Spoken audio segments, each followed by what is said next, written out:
안녕하세요. 저는 지방에서 거주 중이고 IT 분야로 중소기업을 운영 중인 남성입니다. 지금까지 살아오면서 제게 이런 상황이 생겨버릴 거라고는 단 한 번도 상상조차 못했는데 결국에는 말도 안 되는 사건이 터져버리고 말았습니다. 우선 제 고민을 간략히 먼저 말씀드리자면 얼마 전부터 저는 인간으로서 해서는 안 되는 일을 저지르고 있네요. 그건 바로 장모님과 도저히 납득할 수 없을 정도로 걷잡을 수 없는 사이가 되어버린 겁니다.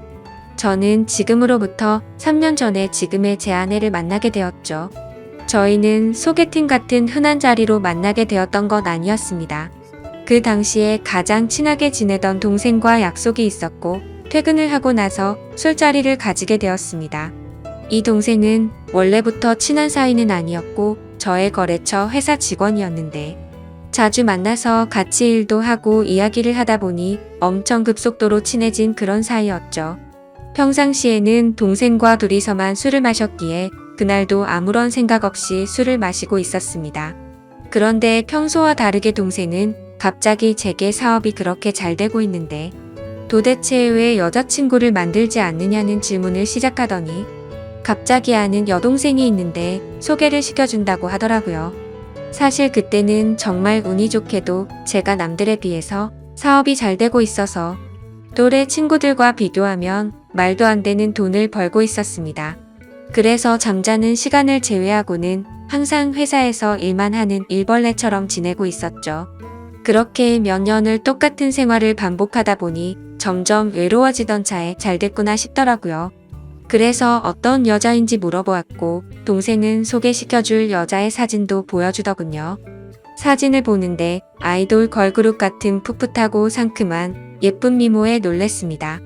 하지만 얼굴은 실제로 보기 전까지는 믿지 못하는 거라 생각했기에 예쁜 미모보다도 어려 보이는 모습에 더 궁금증이 생기더라고요. 그래서 동생에게 물어보았죠. 도대체 이 여자의 나이가 몇 살인데 이렇게 어려 보이냐고 물어봤더니 자신보다 3살이 어린데 저보다는 9살이 어리다고 대답하더라고요. 그때는 저도 외로운 마음도 많이 들었고 결혼을 생각할 나이였기에 가능하면 어린 여자친구를 만나서 결혼하고 싶은 생각을 하고 있었기에 너무 마음에 들었습니다. 그래서 다른 경제적인 조건이나 성격 이런 건 뒷전이었고 그저 나이와 예쁜 미모에 빠지고 말았죠. 동생에게는 평생 이 은혜 갚을 테니 반드시 소개를 시켜달라고 말을 했고 그 자리에서 곧바로 그녀에게 연락을 해서 약속을 잡아주더군요. 결국 며칠이 지나고 화창한 날에 그녀를 만나기 위해서 설레는 마음으로 약속 장소로 나갔습니다. 약속 시간보다 한참을 먼저 도착한 저는 카페에서 기다리고 있는 상태였고 약속 시간이 다 되어갈 때쯤 카페의 문이 열리는 소리에 그쪽을 쳐다보았죠. 예상대로 기다리던 소개녀가 도착을 했고 그녀를 보는 순간 저는 첫눈에 사랑에 빠져버리고 말았던 것 같습니다. 워낙 사진으로 장난치는 사람이 많았기에 그렇게 예쁠 거라고는 기대를 안 했는데 사진을 뚫고 나왔다는 표현이 정확하다 싶을 정도로 너무 예쁘고 풋풋한 모습으로 제게 다가오더군요. 동생의 이름을 언급하면서 제가 맞는지를 물어보았고 저는 멍하니 있다가 깜짝 놀래서 얼른 앉으라고 손짓을 했죠. 그렇게 소개를 받는 그날 그녀와 저는 기본적인 소개를 주고받는데 너무 좋았습니다. 하지만 문득 어떻게 이렇게 예쁘고 어린 여자가 나 같은 사람을 만나는 걸까 싶더라고요. 물론 제가 다른 남자들에 비해서 한참 부족하다거나 문제가 있는 건 아니었죠. 하지만 제 생각에는 저렇게 어린 여자애들은 대부분 또래 친구들을 만나지 않나 싶었습니다. 그래서 저는 궁금한 건 참지 못하는 그런 성격이었기에 단도직입적으로 물어봤습니다. 저보다 9살이나 어리면 지금쯤 한창 친구들이랑 놀고 싶을 테고 제 나이가 훨씬 많은데 부담스러운 건 없냐고 했죠. 그러자 그녀는 원래 성격이 보수적인 성격에다가 나이 차이는 전혀 신경을 써본 적이 없다고 하더라고요. 그러면서 학창시절 때부터 자신이 바라던 건 쓸데없이 시간을 허비하는 게 아니라 여유로운 삶을 살면서 빨리 화목한 가정을 이루는 게 꿈이었다고 말하더군요. 그래서 기왕이면 철이 없는 또래 남자들보다는 저 같은 연상을 만나고 싶었답니다. 그녀의 생각을 알고부터는 저도 모르게 제 자신에게 더욱 자신감이 생겨났고 그때부터는 더 적극적으로 호감을 표시했던 것 같네요. 결국 그날 늦은 시간까지 함께 이야기를 하면서 서로의 생각을 확인하게 되었고 그 뒤로도 몇 번의 만남을 더 가지고 나서 저희는 연애를 시작하게 되었습니다. 제게는 너무 과분할 정도로 예쁘고 어린 여자친구가 생겨서 행복할 따름이었죠. 그래서 그랬는지 연애를 하면서 사소한 문제들에 대해서 너무 쉽게 지나치기도 했던 것 같습니다. 여자들이 남자들보다는 정신 연령이 더 높고 어른스럽다고 말들은 하지만 확실히 9살이 어린 여자친구는 어리다는 느낌이 종종 들었었죠. 사회 경험이 없어서 그런 건지 돈에 대한 개념도 없는지 제 신용카드를 줬는데 적게는 최소 200만 원에서 많이 쓸 때는 1000만 원 가까이 쓴 적도 있었습니다. 나름대로 여유가 있었기에 심각한 문제까지는 아니라고 착각을 했었죠. 그래서 그렇게 많이 썼을 때는 은근슬쩍 잘못된 걸 지적해줬더니 알겠다고 하더라고요. 하지만 괜찮아졌나 싶더니 자연스럽게 또다시 사용 금액이 올라가더군요. 그렇다고 카드를 도로 뺏을 수도 없었고 여자친구와 헤어질 수도 없었습니다. 제가 너무 사랑했었기에 대부분의 모든 것들이 용서가 되더라고요.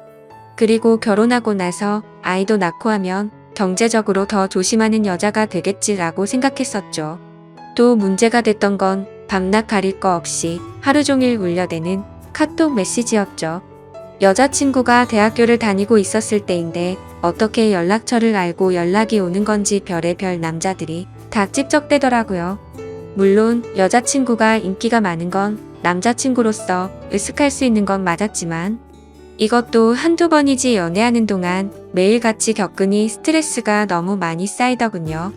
그렇다고 여자친구가 답장을 하지 않고 무시하는데 뭐라고 할 수도 없는 노릇이었죠. 하지만 나중에 다시 언급되겠지만 결혼을 하고 나서 이 문제로 인해서 결국에는 큰 문제가 생겨버리고 말았습니다. 아내와 저는 사소한 문제들을 뒤로하고 1년 동안의 연애를 하고서 여자친구에게 프러포즈를 했습니다. 예상대로 여자친구도 저와의 결혼을 받아주었고 양가 어른들을 만나 뵙고 인사를 하려고 상견례를 잡았죠. 그리고 그날 처음으로 마주한 장모님의 모습에 기겁을 할 수밖에 없었습니다. 저희 가족이 먼저 도착을 해서 룸식으로 된 곳에서 기다리고 있었고 저는 긴장한 나머지 배가 아파서 화장실로 가게 되었죠. 그리고 볼일을 보고서 나오다가 어떤 여성분을 마주쳤는데 말 그대로 숨이 막힐 정도로 예쁘더라고요. 고급스러운 음식점이어서 연예인들이 흔하다고 들었기에 말로만 듣던 연예인인가 보다 했습니다. 그렇게 그런 생각을 뒤로하고서 방으로 들어가니 여자친구가 와서 앉아 있었고 장모님은 화장실에 가셨다고 하더군요. 그때 머릿속으로 설마 했습니다. 혹시 연예인 같던 그 사람이 여자친구의 어머니겠어 라고 생각했는데 아니나 다를까 잠시 후 들어온 그 연예인 같았던 사람이 바로 저희 장모님이었습니다. 솔직히 충격 그 자체였었죠. 어느 누가 장모님을 그렇게 생각할까 싶었는데 저희 부모님도 저와 마찬가지로 놀라신 듯한 표정으로 쳐다보고 계시더라고요. 당황스러운 상황을 뒤로하고 식사를 하면서 이야기를 들어보니 장모님이 어린 나이에 철이 없으실 때 제 여자친구를 낳게 되셨고 저와의 나이 차이가 겨우 11살밖에 나지 않더군요. 제게 있어서 아내와 장모님 나이 차이가 위나 아래로나 별로 차이가 나지 않는 거였습니다. 하지만 장모님과 저를 놓고서 겉으로 보면 제가 오히려 더 나이가 많아 보일 정도였습니다. 그동안 여자친구가 왜 이렇게 예쁘고 동안인가 했더니 어머니를 닮아서 그랬던 거구나 싶더군요. 그렇게 상견례 자리는 서로가 기분 좋게 이야기는 오고 갔지만 장모님께서는 내심 걱정이 많이 되셨던 것 같더라고요. 아내와 제가 나이 차이가 많이 나서 아내가 저를 제대로 이해하고 감당은 할 수가 있을까 하는 그런 생각들이 있으셨던 거죠. 심지어 저희 장모님은 이른 나이에 결혼을 실패하신 미혼모셨기 때문에 더 그랬던 것 같습니다. 장모님께서도 제 여자친구처럼 어린 나이에 섣부른 판단으로 결혼을 하게 되었고 제 아내를 아셨는데 결국에는 그 결혼 기간이 오래가지 못해서 좋지 않게 끝나버리고 말았던 거죠. 그래서 걱정이 더 크시다는 걸 알 것 같았고 그 마음이 잘 헤아려졌습니다. 저는 장모님께 말했습니다. 제가 나이에 비해 나름대로 산전수전 다 겪어봤고, 나이도 많은 제가 여자친구를 잘 이해해주면서 예쁘게 살겠다고 했고, 저를 믿고 맡겨달라고 말씀을 드렸죠. 그러자 다행히도 장모님은 그제서야 조금은 걱정을 덜어주셨고, 기분 좋게 상견례 자리가 끝이 났습니다. 그날 이후 여자친구와는 1년의 짧은 연애 기간을 마침표를 찍고서 곧바로 결혼식을 올렸습니다. 그야말로 누가 보더라도 초고속으로 결혼을 한 거였죠.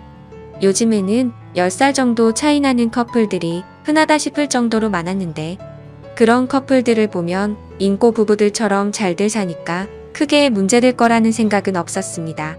그러나 그런 이상과 현실은 너무나도 다르다는 걸 알기까지 그리 오래 걸리지가 않았죠.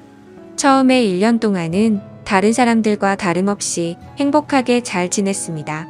하지만 결혼 전부터 문제였던 다른 남자들의 연락이 문제였던 거죠.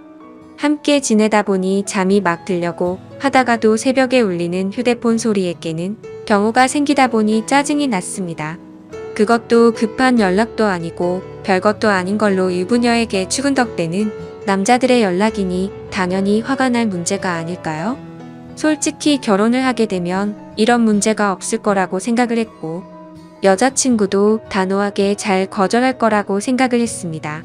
그래서 지나가는 말로 몇 번을 말해봤었는데 소용이 없더라고요. 휴대폰 연락처를 바꾸라고 하면 어릴 때부터 쓰던 번호라서 그럴 수가 없다고 했고, 개인적으로 하는 소셜 계정이라도 없애면 덜하지 않겠냐고 하니까 그러기가 싫다더군요. 왜 가정주부가 그런 것까지 굳이 하려고 하는 건지 물어보니 어린 나이에 시집와서 이런 거라도 안 하면 우울증이 올 것 같다더라고요. 아내의 그 말이 너무나도 황당했습니다. 결혼 전에는 또래 친구들이랑 놀기 싫고 빨리 결혼해서 화목한 가정을 이루고 싶다더니 말이죠. 심지어 정말 다른 사람들과 비교했을 때 부족할 거 전혀 없게 다 해줬다고 생각했는데 너무 큰 배신감이 들었습니다. 저는 아무리 많이 벌어도 한 달에 300만 원을 쓸까 말까인데, 아내는 한 달에 평균 700만 원은 넘게 쓰면서도 우울할 수가 있는 거구나 싶더군요. 그래서 그냥 사소한 다툼으로 문제를 키우기 싫어서 그냥 넘어가려고 마음을 먹었습니다.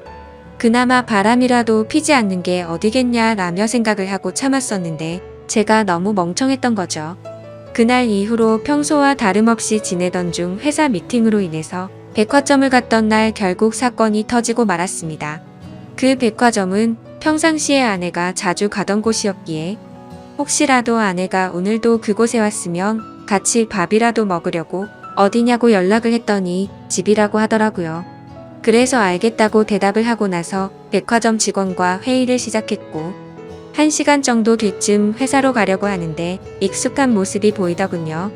혹시나 하는 마음에 자세히 보니 제 아내가 맞았습니다. 그것도 옆에는 누가 봐도 잘생기고 키가 큰 훈훈한 젊은 남자와 말이죠. 순식간에 피가 거꾸로 솟는 기분에 당장 뛰어가서 난리를 치고 싶었지만, 옆에는 미팅을 같이 한 백화점 직원과 제 회사 직원이 있었기에 그럴 수가 없었습니다.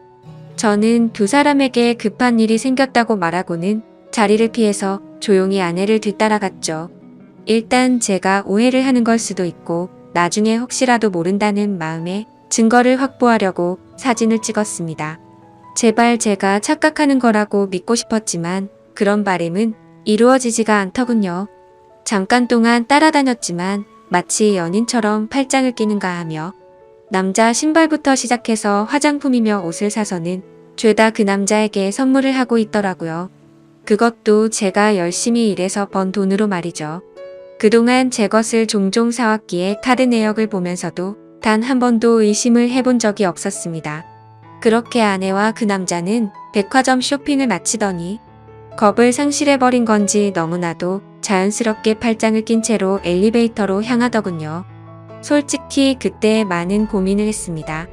분노가 머리 끝까지 치밀어 올라서 당장 달려가서 난리를 칠까도 생각했지만 이혼을 해야겠다라는 생각이 들었기에 억지로 참으면서 따라갔습니다. 다행인지 아닌 건지는 참 모르겠지만 그 둘은 다른 연인들처럼 데이트를 하는 것 같더니 밥을 먹고서 각자 헤어지더군요. 아내가 집으로 들어가는 걸 확인하고 나서 차에 앉아서 한참 동안을 고민했습니다. 증거가 충분하지 않은 마당에 지금 모든 걸 밝혀버릴지, 아니면 무조건 이혼한다는 생각으로 확실한 증거를 수집할지 말이죠. 그런데 그런 증거를 수집하는 걸 상상만 해도 정신이 나갈 것 같더라고요. 결국 도저히 이대로는 참을 수가 없어서 곧바로 집으로 들어가서 아내를 불렀습니다. 무표정으로 차분한 목소리로 부르는 게 이상하다는 걸 눈치챘는지 아내는 제 눈치를 살피더군요. 그래서 저는 지금부터 내가 하는 이야기에 거짓말을 조금이라도 한다면 우리 사이는 끝이라고 못을 박았습니다. 그리고 나서 아침에 찍었던 사진들을 보여주면서 이 남자 누구냐고 물어봤죠. 그러자 아내는 정말 미안하답니다. 그런데 생각하는 그런 오해할 짓은 절대로 하지 않았다고 하더군요. 그동안 아내는 집에서 가정주부로 살면 마냥 행복할 줄만 알았답니다. 그런데 집에서만 지내다 보니 너무 우울증이 심해졌고 그러다가 메시지를 주던 한 남자와 이야기를 했답니다. 결국 그러다 호감이 가서 연락을 주고받았지만 오늘 만난 게 2번째였고 그 남자와 아무런 일도 없었다고 하더라고요. 솔직히 그 말이 믿고는 싶었지만 바보같이 온전히 다 믿을 수가 없어서 말했습니다. 너는 겨우 2번 만난 사람한테 저런 명품들은 선물하냐고 물어봤죠. 그러자 아내는 자신이 너무 돈에 대해서 별 다른 생각이 없었던 것 같았다고 하더군요. 그냥 아무런 생각도 없이 선물을 해준 건데 지금 생각해보니 제정신이 아니었던 것 같답니다. 저는 그래서 단호하게 무표정으로 대답을 했죠. 이미 우리는 신뢰가 깨져서 예전처럼 믿고 지낼 수가 없을 것 같다고 말했고 이혼하자고 했습니다. 그제서야 아내는 상황의 심각성을 깨달았는지 울면서 말했죠. 거짓말 없이 전부 솔직하게 말했는데 왜 그러는 거냐며 2번 다시는 이런 일 없을 테니까 한 번만 용서해달라고 했고 제 바램대로 개인 소셜 계정도 지울 거고 연락처도 다 바꿔버린다고 하더군요. 그리고 카드도 사용하면 오해할 일 없게 카드 내역 전부 보라고 하면서 울더라고요. 솔직히 너무 많이 사랑했었기 때문에 이혼을 한 번도 생각조차 못 해본 터라 저도 너무 당황스러웠습니다. 그래서 어떻게 하는 게 맞을지 한참을 고민하다가 아내의 눈물에 마음이 약해져서 결국 용서를 해주게 되었죠. 그래도 그날부터는 많은 부분들이 달라지기 시작했습니다. 아내는 약속했듯이 번호도 바꾸고 소셜 계정도 지워버렸고 지나친 카드 사용도 줄어들었죠. 그리고 우울한 마음을 없애고 요리를 배울 거라며 장모님 댁을 자주 왕래하더라고요. 하지만 그런 모습에도 불구하고 제 깊숙이 자리 잡은 의심은 절대로 사라지지가 않았습니다. 아내의 말대로 장모님 댁을 가는 게 맞는지 몰래 따라가 본 것도 수차례였으니 말이죠. 아무튼 그렇게 겉으로는 아무렇지 않은 척 생활을 하던 중 아내는 임신을 하게 되었습니다. 그 소식을 듣고부터는 아내에 대한 의심도 많이 줄어들었던 것 같고 예전처럼 아낌없이 잘 대해줬죠. 그리고 날이 갈수록 평소에도 장모님을 잘 따르던 아내는 신체적인 변화들이 생겨나자 그 이전보다도 더욱 많이 장모님을 찾았고 아내가 장모님 댁을 가는 횟수보다도 장모님께서 저희 집으로 찾아오시는 경우가 더 잦아지셨습니다.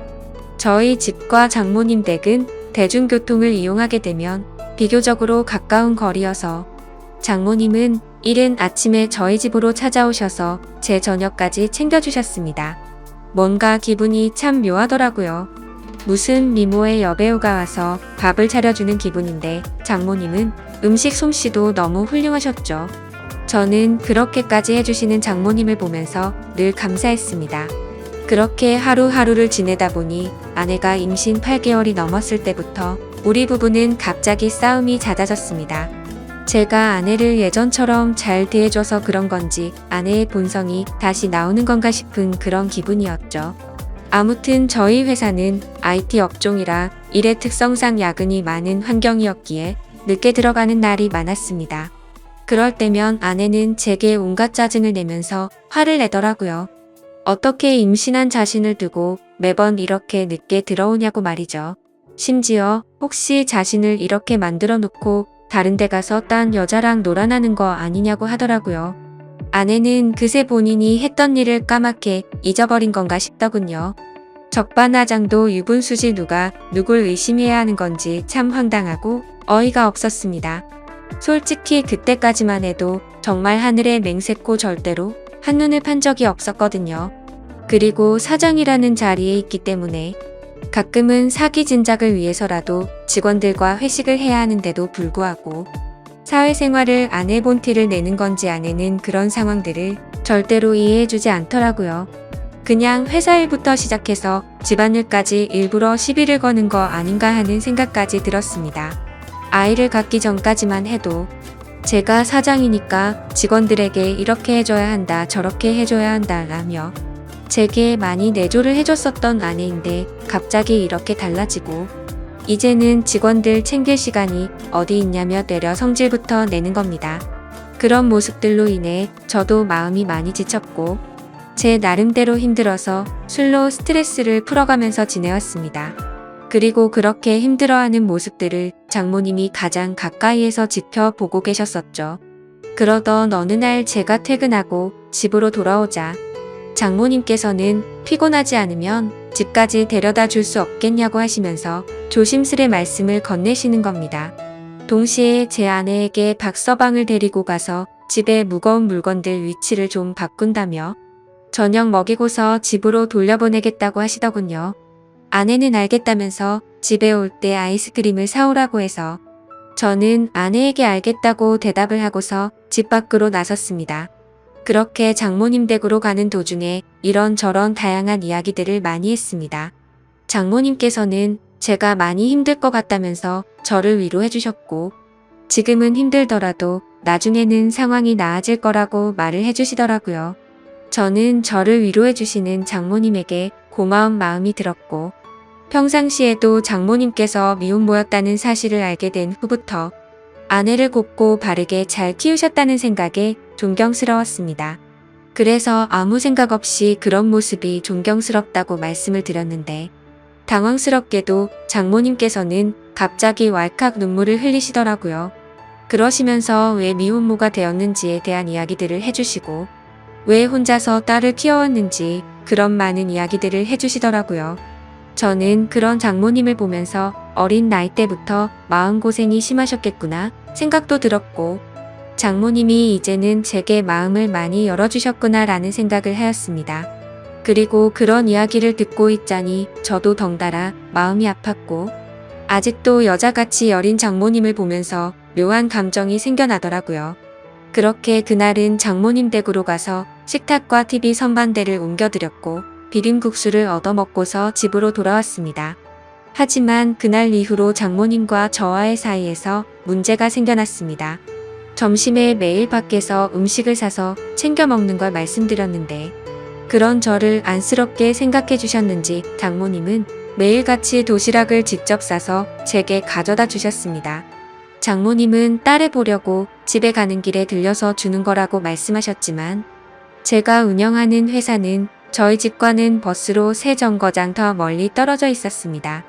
그래서 처음에는 장모님의 수고스러움에 부담스러운 마음도 있었지만 어느 순간부터는 장모님과 점점 더 가까워졌고 그런 일상들이 당연하게 여겨지더군요.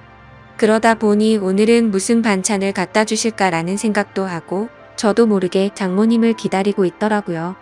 그리고 그런 나날들을 보내다 보니 경비실에 계신 분들과 청소하는 분들이 사모님이 이렇게 정성스럽게 도시락을 매일 갖다 주시냐며 사모님이 연예인처럼 미인이시다 라고 하시더군요. 아마도 주변 분들이 볼 때는 당연히 부부 사이라고 봤을 것 같습니다. 장모님의 외모는 너무 동안에다가 저와 나이 차이도 많지 않았고 미모도 연예인처럼 훌륭하셨으니깐요. 심지어 어떤 장모님이 이렇게 매일같이 도시락을 싸서 직접 갖다 줄 거라고 상상이나 할까요? 저는 아내와 연애할 때부터 결혼해서까지 이렇게 따뜻한 배려를 받는 건 처음이었고 정말 아내와 장모님의 행동이 비교가 되면서 뭔가 모를 마음이 들더라고요. 아무튼 그렇게 시간은 흘러갔고 저와 아내 사이에서 아이가 태어났습니다. 하지만 믿음이 깨지지 않을 거라고 수천 번을 생각했지만 그때부터 또다시 의심이 커져갔죠. 누가 보더라도 아이의 생김새가 아내도 닮지 않았고 저와도 너무나도 달랐기 때문입니다. 물론 조금 더 커봐야 알 수 있다고는 하지만 의심보다는 확실한 게 좋다고 생각을 했고, 저는 조용히 유전자 검사를 의뢰하게 되었죠. 그렇게 아내는 아무것도 모른 채 아이를 낳고 산후조리원에 있었고, 그동안 저는 혼자서 집에 있어야 했습니다. 아내의 몸이 약한 편이라 남들보다 더 길게 해서 3주 동안